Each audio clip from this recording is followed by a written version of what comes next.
The city of Boston stood as a beacon of justice, a place where order and authority reigned supreme. Among its finest, Judge John Wells was a towering figure, a man whose name carried weight in every courtroom and whose presence demanded respect. With over 2 decades of service, his rulings shaped lives, and his character inspired admiration. But beyond the marble halls of the courthouse lay another life, one that seemed just as pristine. John lived in a stately colonial home nestled in an upscale neighborhood. The house, with its perfectly trimmed hedges and immaculate white shutters, was an emblem of stability. It was here he shared his life with Sarah Wells, his wife of 15 years. To their friends and neighbors, they were the epitome of a successful and happy couple, a power duo whose lives seemed untouched by turmoil. Sarah was charming and intelligent, a perfect complement to John's stoic demeanor. Her presence at charity events, her warm laughter at dinner parties, and her unwavering support of John's career painted the picture of a devoted wife. But for all the admiration they garnered, Sarah harbored feelings she kept well hidden. The distance between them, invisible to outsiders, had grown quietly over the years. One crisp morning in early June, as sunlight poured through the kitchen windows, John sat with his usual cup of coffee and the day's newspaper. The steady hum of routine filled the air until the mail arrived. Among the bills and flyers was a plain white envelope with no return address. Its stark simplicity caught his attention. Curious, he opened it. Inside was a single sheet of paper with neatly typed words. "Your perfect world isn't what it seems. Watch closely." John frowned, reading the words twice. It was likely a prank, he thought. His position often drew unsolicited attention, yet there was a strange unease in the pit of his stomach. He folded the note, slipped it into his pocket, and dismissed it from his mind. That evening, as Sarah prepared dinner, she hummed softly to herself. John watched her from the living room, sipping his scotch. She seemed as she always did, poised, elegant, and unbothered. But for the first time in years, John noticed something different. An almost imperceptible detachment in her movements, a fleeting hesitation in her smile. Later that night, as Sarah slept soundly beside him, John lay awake. His mind replayed the words from the note. Watch closely. It was ridiculous to let such a thing linger, yet it had planted a seed of doubt. A judge who prided himself on seeing through lies and uncovering truths now found himself questioning the reality of his own life. The next morning, life resumed its usual rhythm. John buried himself in his work, presiding over cases and handing down rulings with his customary precision. At the courthouse, Sarah stopped by briefly, as she often did, to bring him lunch. She was greeted warmly by staff and exchanged pleasantries with familiar faces. To everyone, she was the devoted wife. To John, she was a constant he never doubted. Until now. As the week progressed, small observations began to gnaw at him. A slight shift in Sarah's tone during their conversations. Her seemingly new habit of checking her phone more often. These were minor things, trivial even, but they clung to his thoughts like a shadow that refused to fade. Then, another letter arrived. It was identical to the first, no return address, same plain white envelope. This time, the message read, "What you don't know will destroy you." John's heart raced as he clenched the paper in his hand. This was no longer something he could dismiss as a prank. It was deliberate, targeted, and it demanded his attention. He looked at Sarah that evening during dinner, her laughter chiming softly as she recounted her day. For the first time, John wondered, was she laughing at him? Or was she simply unaware of the storm brewing around them? He didn't know what he was looking for, but he knew he had to find it. The morning light streamed through the curtains, but John Wells had barely slept. The second letter was folded neatly in his desk drawer, its words burned into his mind. What you don't know will destroy you. A judge by trade and instinct, John was used to dissecting words, finding meaning in their layers. Yet for the first time he felt unmoored, as though he had missed something vital in the narrative of his own life. Sarah moved through the house that morning with her usual grace, her soft humming echoing in the kitchen as she prepared breakfast. She seemed at ease, even happy, but John couldn't help noticing small details, the way her laughter seemed rehearsed, the way she glanced at her phone, and how quickly she tucked it away when he entered the room. "You're up early," Sarah remarked, setting his plate on the table. "Didn't sleep well?" John hesitated. He considered mentioning the letter but stopped himself. "Work's been weighing on me," he said, forcing a smile. Sarah tilted her head, concern flickering across her face. "You should take a break sometime. We could plan a weekend away, just the two of us." Her suggestion seemed genuine, but it struck a chord of doubt in John. Was this an effort to reconnect, or was she hiding something? He nodded absently, his mind already wandering to the possibilities behind the letters. Who would send them? And why now? Later that day at the courthouse, John's mind remained restless. Sarah had dropped off lunch for him, a thoughtful gesture she often made. But something about her demeanor felt different. As he watched her leave, she paused briefly in the hallway, her phone in hand. From his office window, John observed her closely. Her expression softened into a smile as she typed. The sight unnerved him. When Sarah left, John summoned his clerk. "Is there something going on with the security guard, David Miller?" he asked casually, trying to mask his true intent. The clerk shrugged. "David, he's friendly with most of the staff, especially Mrs. Wells. They get along well."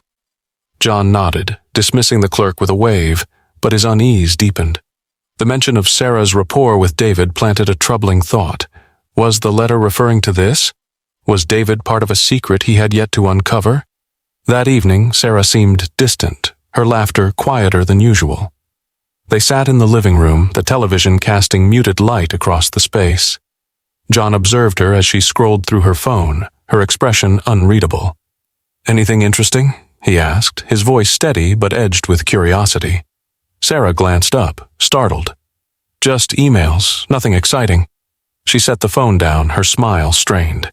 John's unease morphed into suspicion. For years he had relied on Sarah's honesty as a cornerstone of their marriage. But now, doubt gnawed at him. He couldn't shake the feeling that her phone held answers to questions he hadn't dared to ask.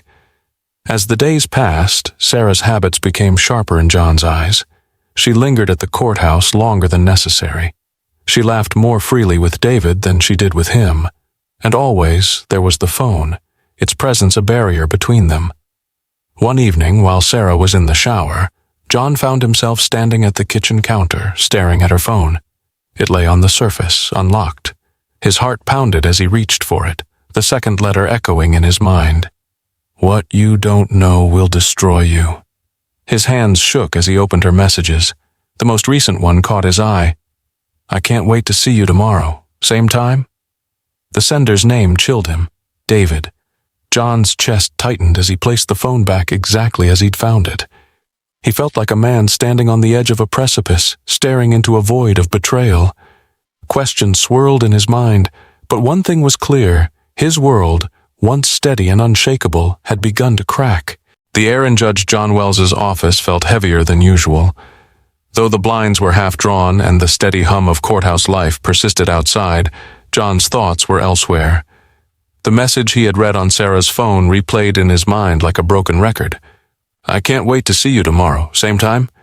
The name attached to it, David Miller, was no longer just a fleeting mention.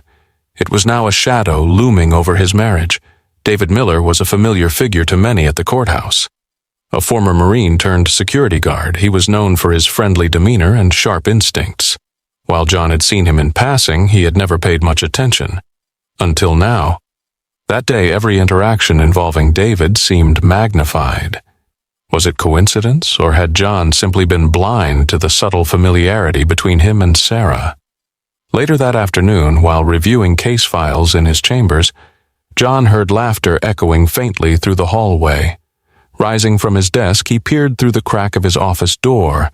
There, just a few feet away, stood Sarah and David. She was leaning slightly toward him, her expression open and animated. David, with his easy charm, seemed completely at ease. John's stomach knotted. The scene was innocuous to an outsider, but to him, it was a betrayal unfolding in plain sight. He stepped back into his office, closing the door firmly. His chest tightened as he fought the impulse to confront them immediately. No, he needed to be certain. A man like him couldn't afford to act on impulse.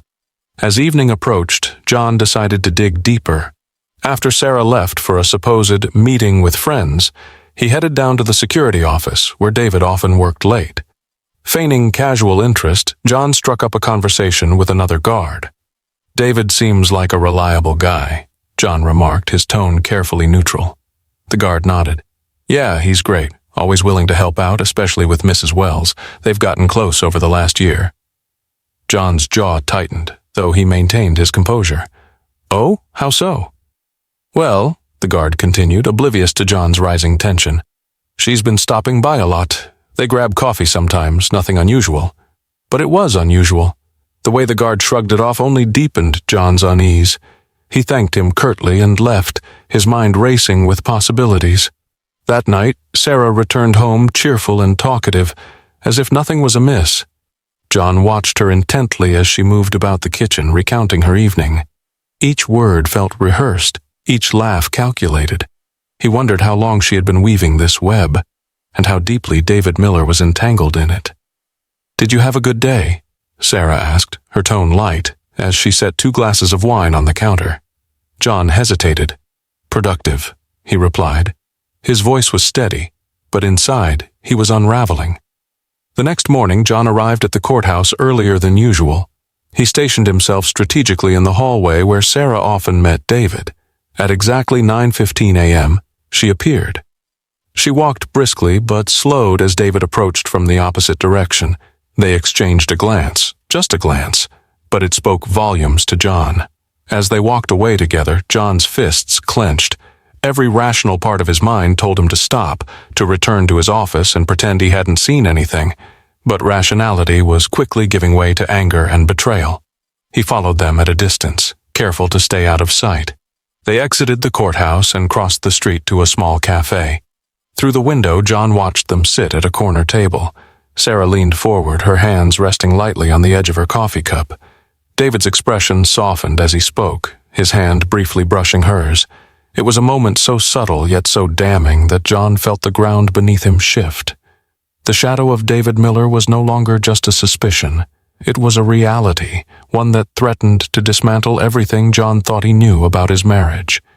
He turned away from the cafe, his chest heavy with the weight of unanswered questions. But one thing was certain. He would find the truth, no matter the cost. John Wells sat in his dimly lit study, the silence of the house amplifying the storm brewing within him.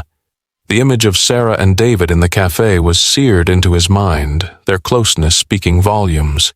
He could no longer dismiss what he'd seen. The truth was there, yet still out of reach. He needed proof, solid, irrefutable proof that Sarah had betrayed him. Late that night, after Sarah had gone to bed, John approached her handbag left carelessly on the kitchen counter.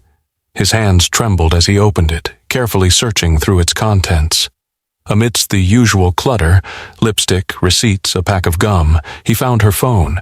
It was locked as expected, but then his fingers brushed against a folded piece of paper tucked into the side pocket. He unfolded it and froze. The document was a draft of divorce papers. Sarah's signature was absent, but her name and John's were typed neatly across the top. His eyes scanned the words. Irreconcilable differences.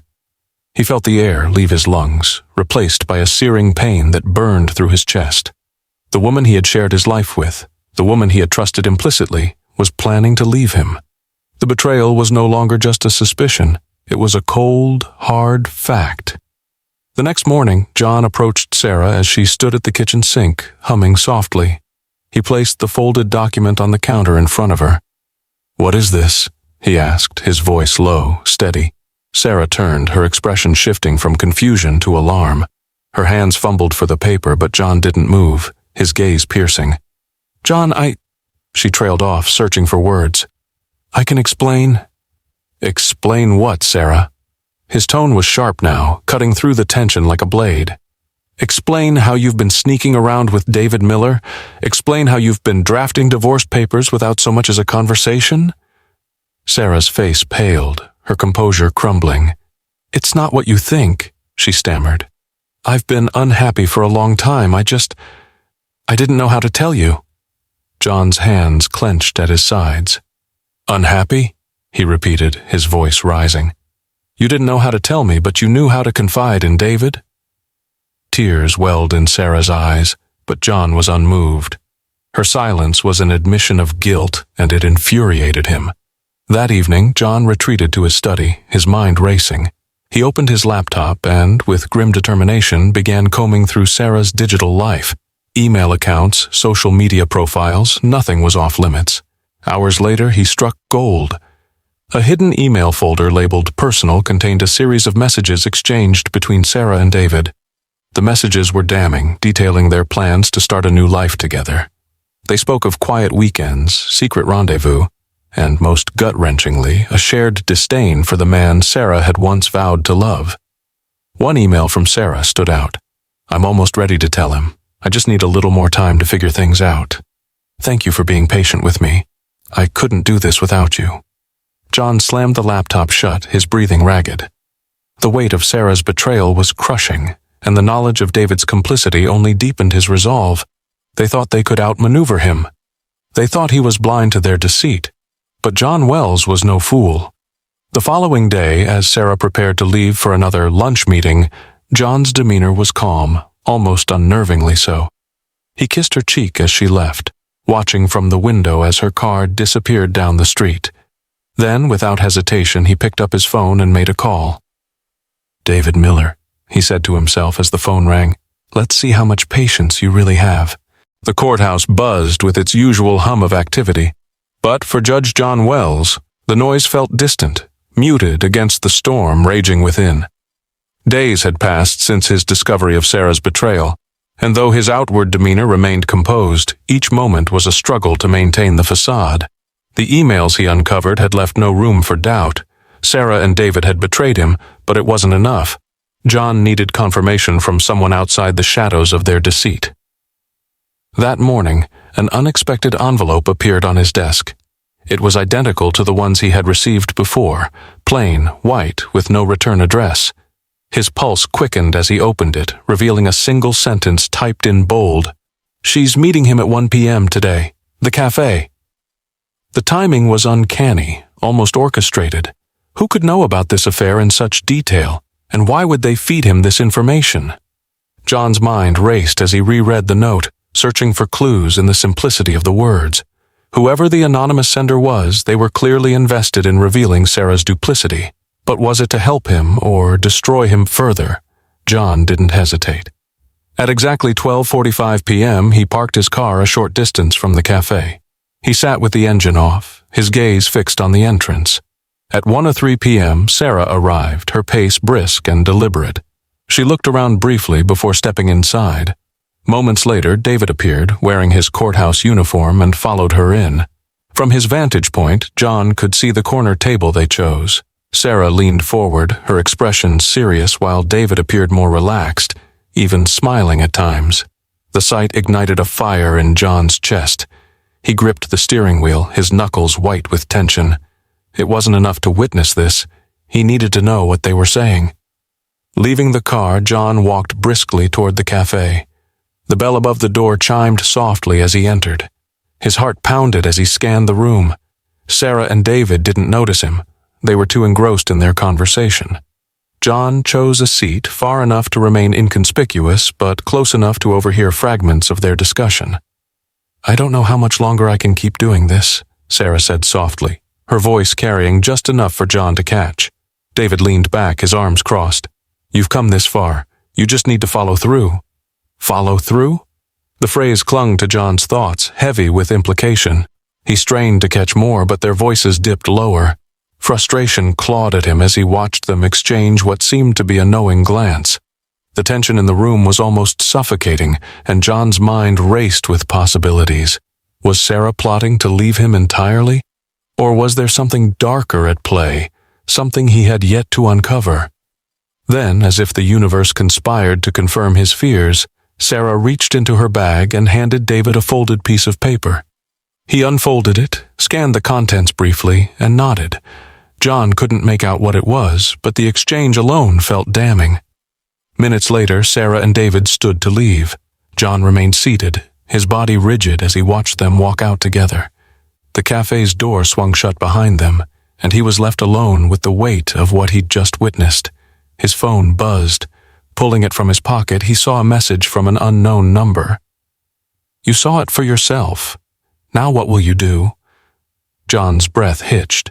The anonymous sender wasn't just an observer. They were actively manipulating him. But for what purpose? The question lingered like a dark cloud as he sat there, staring at his phone. He had no answers, only the chilling realization that someone was watching his every move. The kitchen was warm, its soft lighting casting a golden glow on the polished dining table. John Wells stood at the counter, carefully arranging the final touches of the meal. The aroma of roasted chicken filled the air, mingling with the faint scent of wine already poured into 2 glasses. It was a scene of domestic bliss, or at least it was meant to look that way. Sarah arrived home promptly at 6:30 p.m., her usual bright smile in place. She paused in the doorway, her gaze sweeping the table. "What's this?" she asked, her tone light but tinged with curiosity. "Dinner," John replied smoothly, turning to face her. "Just the 2 of us. I thought we could use a quiet night together." Sarah hesitated, then nodded, setting her purse down. "That sounds nice." They took their seats, the clink of utensils against porcelain breaking the silence between them. John studied Sarah as she ate, noting the faint tension in her movements. She seemed cautious, almost as if sensing an underlying current she couldn't quite place. "This is lovely," she said, her voice carefully measured. "Thank you for doing this." John raised his glass. "To us," he said, his words carrying a weight Sarah couldn't ignore. She clinked her glass against his, her smile faltering ever so slightly. As the evening progressed, the conversation remained polite, even pleasant. John steered the topics toward memories of their early years together, their first home, their travels, the laughter they once shared. Sarah responded, but her eyes occasionally darted to the clock, betraying her thoughts. John leaned back in his chair, swirling the wine in his glass. "You know," he began, his tone casual, "I've been thinking a lot about us lately." Sarah looked up, her expression guarded. "Oh?" "About what went wrong," he continued. "How we got to where we are now." Her gaze dropped to her plate. "John, He held up a hand, stopping her mid-sentence. "Let me finish. I know I've been distant. I've buried myself in work, and maybe I haven't been the husband you deserved." Sarah's eyes glistened, but she didn't speak. John's voice softened. "I want to fix things, Sarah. I want us to go back to how we were." A tear rolled down her cheek, and she quickly wiped it away. "I don't know if we can, John. Too much has—" "Of course we can," he interjected, his voice firmer now. "We owe it to ourselves to try." Sarah nodded hesitantly, her hands trembling as she reached for her glass. John watched intently as she took a sip, her lips barely touching the rim. His pulse quickened, but he forced himself to remain calm. Minutes passed, and Sarah's demeanor began to shift. Her movements slowed, her breathing growing shallow. She pressed a hand to her forehead, her brows furrowing in confusion. I don't feel well," she murmured, her voice faint. John stood, his chair scraping against the floor. "What's wrong?" he asked, feigning concern as he moved to her side. "I don't know," Sarah replied, her words slurring. She attempted to rise but stumbled, clutching the edge of the table for support. Her eyes met John's, wide with a mix of fear and disbelief. "John!" She collapsed into his arms, her body limp. For a moment he simply held her, his face expressionless. Then, with calculated precision, he eased her onto the floor and dialed 911. "This is Judge John Wells," he said, his voice steady. "I need an ambulance. My wife, she's unresponsive." The operator asked him to stay on the line, but John hung up. He knelt beside Sarah, brushing a strand of hair from her face. "I'm sorry," he whispered, though his tone betrayed no emotion. The faint sound of sirens grew louder in the distance. John rose, straightened his shirt, and took a deep breath. By the time the paramedics arrived, his mask of calm was firmly in place. The hospital room buzzed with controlled chaos. Nurses and doctors moved swiftly, their voices hushed but purposeful. John Wells stood at the edge of the room, his face a mask of composed worry. Sarah lay unconscious on the bed, her breathing shallow and mechanical. To the medical staff, he was a devoted husband struck by tragedy. To himself, he was the architect of this moment, a man balancing on the knife's edge of guilt and control. As the hours dragged on, John waited in the sterile confines of the hospital lobby.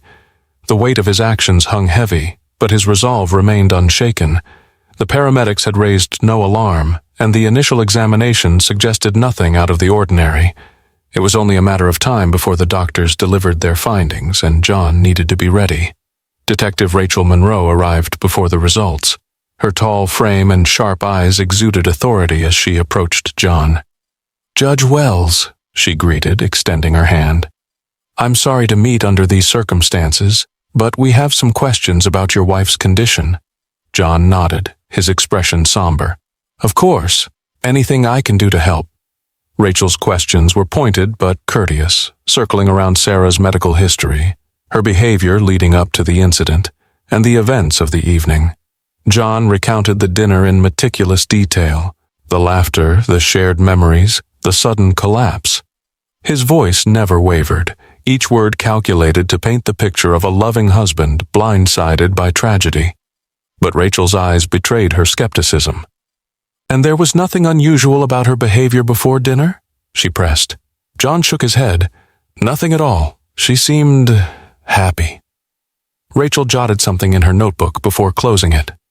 "We'll be in touch," she said, her tone neutral but firm. The next morning, John received a call. The toxicology report had come back, revealing an unusually high concentration of a rare toxin in Sarah's system. The doctors were baffled, but the findings triggered a mandatory report to law enforcement. By the time Rachel returned to the hospital, her demeanor had shifted. "Judge Wells," she began, her voice measured, "the results indicate poisoning. We're treating this as a criminal investigation." John's stomach churned, but his expression remained neutral. "Poisoning?" he echoed, feigning shock. "How could that have happened?" Rachel's gaze was piercing. "That's what we intend to find out." The investigation moved swiftly. Detectives combed through the Wells home, collecting evidence with painstaking precision. John watched as they cataloged every item in the kitchen, including the wine glasses from their dinner. His pulse quickened as one of the officers carefully bagged the glass Sarah had used, but he forced himself to appear calm. As the days passed, the focus of the investigation expanded. David Miller was brought in for questioning, his connection to Sarah quickly coming to light. Though he denied any involvement in her poisoning, his admission of their affair sent shockwaves through the courthouse community. Rachel's line of questioning grew more direct. "Did you know about the relationship between your wife and David Miller?" she asked during a formal interview. John's jaw tightened, his hands clasped tightly in his lap. "I had suspicions," he admitted, his tone carefully measured. "But I never imagined it had gone this far." The revelation of the affair provided motive, but Rachel wasn't convinced. Her instincts told her there was more to the story, more than what John or David were willing to admit. The anonymous messages John had received now loomed large in his mind. Someone had orchestrated this chaos, feeding him just enough information to fuel his actions. But who? And to what end? As the investigation deepened, the web of lies surrounding Sarah's life and her death grew increasingly tangled. For John, the line between victim and perpetrator blurred with every passing day. He had set events in motion that he could no longer control, and the weight of his decisions threatened to crush him. The interrogation room was cold and sterile, its fluorescent lights casting harsh shadows on the walls. David Miller sat across from Detective Rachel Monroe, his usually confident demeanor now replaced by an uneasy stillness. He shifted in his seat, his hands clasped tightly on the table in front of him. "Mr. Miller," Rachel began, her voice calm but firm, "we're here to discuss your relationship with Sarah Wells and your knowledge of the events leading up to her poisoning." David's jaw clenched. "I've already told you I didn't poison Sarah. I had no reason to hurt her." Rachel leaned forward slightly, her piercing gaze fixed on him. "Perhaps not, but your relationship with her suggests otherwise. She trusted you, confided in you. That makes you a key figure in this investigation." David exhaled sharply, running a hand through his hair. "Sarah and I, we cared about each other." She wasn't happy in her marriage, and I tried to support her, but that's all it was, support. I never wanted things to get this complicated. Rachel arched an eyebrow. Complicated? In what way? David hesitated, his eyes darting to the mirrored wall behind Rachel. She was scared of John, he admitted finally. She told me things that made me worry about her safety. Rachel's expression didn't change, but her pen paused briefly over her notepad. Go on. David swallowed hard. Sarah said John could be controlling, even aggressive. She didn't feel safe confronting him about wanting a divorce. That's why she asked me to help her figure out a way to leave. Did she ever mention any specific threats? Rachel pressed. David shook his head. No, but she was afraid. Terrified, really. She didn't even feel comfortable being alone with him in the house. That's why we started meeting in public places. Rachel tapped her pen against the notepad thoughtfully. What about the anonymous letters? Did Sarah ever mention receiving any? David's brow furrowed. Anonymous letters? No, she didn't say anything about that. Rachel leaned back in her chair, her mind racing. David's account painted a picture of a woman trapped in a toxic marriage, but it didn't explain the poisoning or the letters that had drawn John's attention to the affair in the first place. After a brief pause, Rachel stood. Thank you for your time, Mr. Miller. We'll be in touch. David's shoulders slumped slightly as she left the room, relief washing over him, but it was short-lived. Outside, Rachel reviewed her notes, her instincts telling her there was more to David's story than he was letting on. Meanwhile, John sat in his study, staring at the remnants of his carefully constructed life. The investigators had seized Sarah's phone and their home security footage, leaving him in a state of anxious anticipation. He'd expected the investigation to turn toward David, but the pace at which the detectives were piecing things together unsettled him. His thoughts were interrupted by the sound of his phone buzzing. A text from an unknown number appeared on the screen. He's lying. You know it. John's grip tightened on the phone. The anonymous sender had resurfaced, their cryptic messages adding another layer to the chaos. But this time, John felt a flicker of something beyond fear, something darker. Whoever this person was, they knew far more than they should. At the courthouse the next day, Rachel convened a team meeting. We need to focus on the timeline, she said. David Miller claims he was helping Sarah leave an abusive marriage, but there's no evidence to support that claim. What we do know is that someone went to great lengths to ensure John Wells discovered the affair. The question is, who benefits from all this? The team murmured in agreement, their theories swirling. But as Rachel looked over the case file, her eyes narrowed on a small overlooked detail, the timestamp on one of the anonymous letters. It had been delivered before Sarah ever mentioned leaving John. Rachel's lips pressed into a thin line. The truth was buried somewhere in this web of lies, and she was determined to unravel it. The tension in the Wells home was palpable, though it was now inhabited only by John and the echoes of a life once carefully constructed. Investigators had thoroughly searched the house, but John noticed they missed one place, a small, ornate box tucked away in Sarah's closet. It had always been her private space, and he had never intruded. But now, everything was different. As the evening shadows deepened, John unlocked the closet and retrieved the box. It felt heavier than expected, its brass latch creaking as he opened it. Inside, among faded photographs and old letters, was an envelope with his name written in Sarah's familiar handwriting. His chest tightened as he carefully unfolded the letter.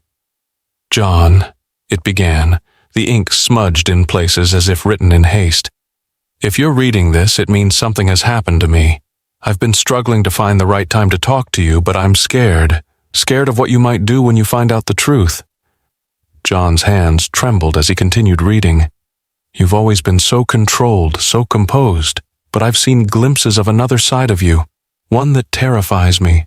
I never wanted to hurt you, but I couldn't keep living this way. I didn't mean for things with David to happen, but he made me feel alive in a way I haven't felt in years. I thought about leaving, but I didn't know how to tell you. Every time I tried, I saw the look in your eyes, the same look you give when you're about to destroy someone in court. I hope you'll forgive me someday. I didn't want it to end like this. The letter ended abruptly, as though she had been interrupted. John sat in stunned silence, the words echoing in his mind. It was a glimpse into Sarah's fear, her guilt, and her desperate attempt to explain, but it raised more questions than it answered. Who interrupted her, and why had she hidden this? Detective Rachel Monroe leaned back in her chair at the precinct, reviewing the case files for the 100th time. Something still didn't add up. David Miller's claims of Sarah's fear seemed plausible, but they lacked concrete evidence. The toxicology report pointed to premeditation, and while John's calm demeanor remained unsettling, it didn't yet scream guilt. One of her team members entered the room, a thin file in hand. "You'll want to see this," he said, placing it on her desk. Inside was a copy of the same letter John had found, retrieved from the box during a secondary sweep of the house. Rachel read it slowly, her expression unreadable. The tone of the letter painted John as controlling, possibly dangerous, but there was no direct accusation. However, the letter's discovery provided a new angle, one that complicated the narrative further. "What do you think?" the team member asked. Rachel tapped her pen against the desk. "I think Sarah was terrified, but fear can distort perception. The question is, was her fear justified, or was it a weapon someone else used against her?" She flipped back to the timeline, her eyes narrowing. The anonymous letters to John began appearing weeks before Sarah drafted her letter. It was too precise to be coincidence. Someone knew about her affair and her fear. Someone was orchestrating this. Meanwhile, John placed the letter back in the box, his mind swirling.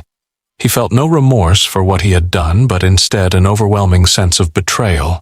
Not just from Sarah, but from the shadows pulling the strings of his downfall. His phone buzzed again, and this time the message chilled him to his core. "The letter is only the beginning. Do you understand now?" The courtroom buzzed with quiet anticipation as the trial of Judge John Wells began. The man who had once presided over countless cases with unflinching authority now sat at the defendant's table, his expression impassive, but his eyes betraying a flicker of unease. The irony was not lost on anyone present. The architect of justice, now on trial for the murder of his wife. The prosecution wasted no time painting a damning portrait of John. "Ladies and gentlemen of the jury," the lead prosecutor began, pacing before the jury box.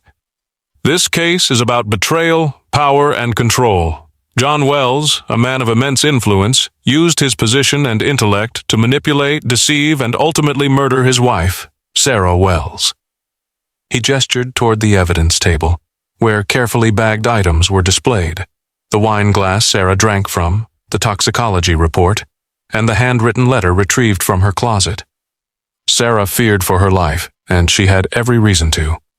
The first witnesses called were medical professionals who confirmed the presence of poison in Sarah's system.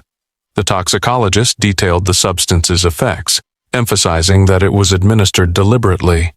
John's defense team argued the possibility of accidental exposure, but the prosecution countered with evidence of a recent search history on John's laptop, how to mimic a natural death.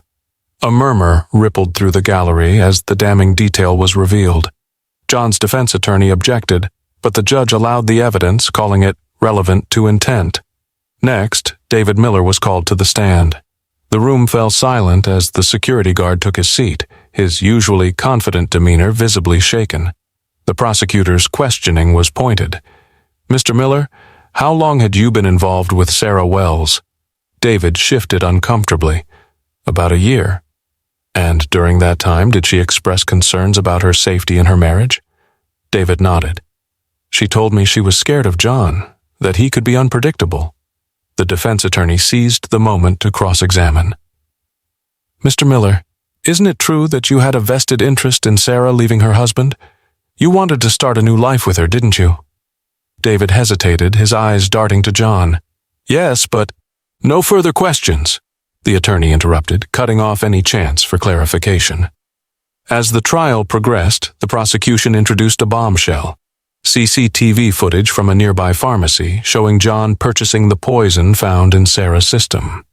The timestamp on the footage matched a date shortly before the dinner where Sarah collapsed. The jury's faces were a mixture of shock and grim realization. John's defense team worked tirelessly to create doubt. They highlighted inconsistencies in the timeline, suggested alternative suspects, and argued that Sarah's letter could have been planted to frame John. But with each piece of evidence presented, the walls around John seemed to close in further. When it was time for John to take the stand, the courtroom held its breath. He spoke with the calm authority that had once commanded respect, recounting his version of events. "I loved my wife," he said, his voice steady. "I admit our marriage was strained, but I would never harm her." The prosecutor's cross-examination was relentless. "You claim to have loved your wife, yet your search history suggests otherwise. Isn't it true, Judge Wells, that you planned this for weeks?" John met the prosecutor's gaze, his voice firm. "That's not true." "Then explain the CCTV footage, explain the poison." John hesitated, and for the first time his composure cracked. I can't." The room erupted in whispers, the weight of his admission hanging heavy in the air. The closing arguments were impassioned. The prosecution framed John as a man whose pride couldn't tolerate betrayal, while the defense argued that the evidence was circumstantial, that the anonymous letters suggested an unknown third party's involvement. The jury was dismissed to deliberate, and John was led back to his holding cell. For the first time, the gravity of his situation seemed to settle on him. The once unshakable judge now faced the very justice he had wielded for years, and the outcome seemed inevitable. The courtroom was suffocatingly quiet as the jury filed in, their faces drawn with the burden of their decision. John Wells sat at the defendant's table, his expression stoic, but his fingers gripped the armrests tightly, as if trying to anchor himself in a reality he no longer recognized. His once commanding presence now felt small, dwarfed by the weight of what was about to unfold. The foreman of the jury, a middle-aged man with graying hair, stood up and glanced at the judge. "We, the jury, find the defendant, Judge John Wells, guilty of the first-degree murder of Sarah Wells." The words hung in the air like an execution sentence. A gasp rippled through the gallery. John's heart pounded in his chest, but he kept his face impassive, not allowing the torrent of emotions to surface. He had expected this moment, yet the finality of it hit harder than he could have imagined. He glanced at Sarah's family sitting across the room. Her mother, tear-streaked and defeated, held her head down in quiet mourning. They had lost a daughter. They had lost everything. John's throat tightened as he briefly met their gaze. He had loved Sarah. He had thought he did, at least. But now, in the wake of this moment, it seemed like everything was a lie. The judge banged his gavel, calling for order. "The sentencing will take place in 2 weeks. You are remanded into custody until then." John stood, his knees slightly unsteady. A guard approached to handcuff him, but John didn't resist. His mind was elsewhere, adrift in the flood of thoughts and memories that crashed over him. The courtroom was a blur, and he walked with mechanical steps toward the holding cell, the weight of his fall from grace heavier than the cold metal cuffs now binding his wrists. As the door to the cell clanged shut behind him, John sank onto the bench in the corner. He stared at his hands, the same hands that had once dispensed justice with confidence now trapped in metal. His mind replayed the events that led him here, the discovery of the affair, the poisoning, the letters, the court, and now the verdict. Had it all been worth it? The pride, the control, the need to hold on to something, anything, when he felt so utterly betrayed? John's thoughts spiraled, each one darker than the last. In the silence of the cell, the truth settled in like a heavy fog. He had murdered his wife, not in the literal sense, but in every way that mattered.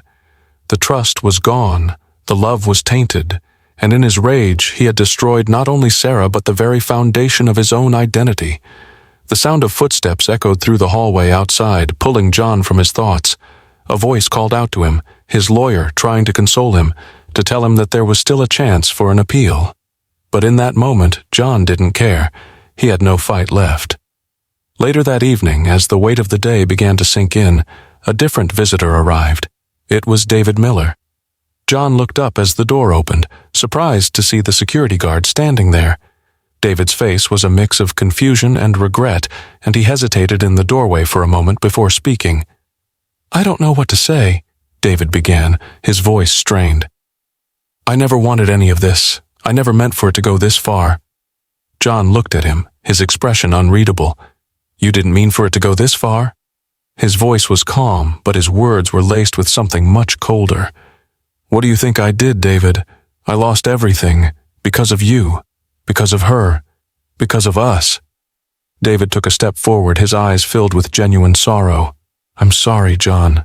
I never meant for any of this to happen. I should have never—" John raised his hand, cutting him off. "It's too late for apologies." David stood there for a moment longer, unsure of what else to say. He finally turned and left, the door slamming shut behind him. As the final echoes of his footsteps faded, John sat back down. His fate was sealed, but a deeper question lingered. What had become of the man he used to be? And was there any redemption left, or was he doomed to live the rest of his life in the wreckage of his own making? John Wells sat alone in his prison cell, the weight of the verdict still sinking in. The hum of the fluorescent light above him was the only sound that filled the silence. In the darkness of the night, he found it almost unbearable. The isolation, the suffocating quiet, the crushing reality of what he had become. He had spent his life meting out justice, but now there was no escape from his own guilt. His eyes wandered across the small, bare room, but they inevitably landed on the few items he had left, things that once signified his life outside these walls. A picture of Sarah, one of their happier moments, sat on the narrow desk. It had been the last one taken before everything began to unravel. He hadn't even realized how much he had lost until this moment, until the world he had built came crashing down around him. The door to his cell creaked open, and the sound of footsteps interrupted his reverie. It was a guard, one of the few familiar faces who had been kind enough to offer the barest amount of comfort since his incarceration. The guard didn't speak at first, simply watching John as if waiting for something. Finally he spoke. "You've got a visitor." John's stomach churned at the thought of another encounter with his past. He had already seen his lawyer, and he knew that any visitors beyond that would only bring more questions, more reminders of everything that had led him here. When the visitor entered, John's heart skipped a beat. It was David Miller. John's expression hardened as he looked up. "What are you doing here?" His voice was low, controlled, his instinct still trying to maintain the control that had defined him for so long. David stood awkwardly at the doorway, his hands clenched into fists at his sides. I wanted to talk to you, Judge Wells. I know you don't want to hear from me, but I need to say something." John said nothing, but his gaze remained locked on David. After all that had happened, after everything that had been revealed, the man who had been the catalyst for so much pain was standing there looking as lost as he was. David continued, his voice shaky. "I'm sorry. I never meant for this to happen. I never wanted to hurt you. Or Sarah." John's lips curled into a bitter smile, but it was hollow, without any trace of warmth. "You think you're sorry? Do you know what you've done?" he spat. "You and Sarah? I built my life around this house, this career, this family, and then you come along and destroy it all." David stepped forward, his eyes pleading. "I didn't mean for any of this. I was trying to help her. She said she was scared of you, John. She was terrified of what might happen if she left." The words hit John harder than he expected. He had always prided himself on his control, his ability to inspire respect and even fear. The idea that Sarah had feared him, that she had found solace in the arms of another man, cut deeper than any accusation. "I didn't want to hurt her," David repeated more forcefully now. "I never wanted this to go this far, but I should have stopped it before it went too far." John's eyes narrowed, and a laugh, dark and bitter, escaped him. "And now you're here to make peace? To apologize?" "It's too late, David. You've done your damage. There's no going back." David's face twisted with guilt. "I didn't know what to do, but I didn't want you to go to prison like this. You've lost everything, your job, your family, your life, and I couldn't stop it." John stood up suddenly, his movement swift and deliberate. "No, you couldn't stop it because you weren't supposed to. This was always going to happen. This is the price we pay for our actions, David, and I'm no exception." The silence that followed was thick with unresolved emotions. David's words hung in the air, but John remained unmoved. He had already made his peace, or as much peace as he could, by accepting his fate. He was a man destroyed by his own decisions, and the world outside could continue without him. "I'm sorry," David said again, barely above a whisper. "But you have to know, Sarah never wanted this." John finally met David's gaze, his expression cold and unwavering. "I know." As David turned and left the cell, John's mind replayed the fragments of his life, the choices, the mistakes, the lies. The shadows of his past had finally caught up with him, and no amount of regret could undo what had been done. The silence returned, and with it, the crushing realization that everything he had once believed in was gone. What do you think of Judge John Wells and the shocking events surrounding his trial? Was he justified in his actions, or did his personal vendettas lead to tragedy? From which region are you watching this video? Let us know in the comments below, and don't forget to like, share, and subscribe for more true crime stories.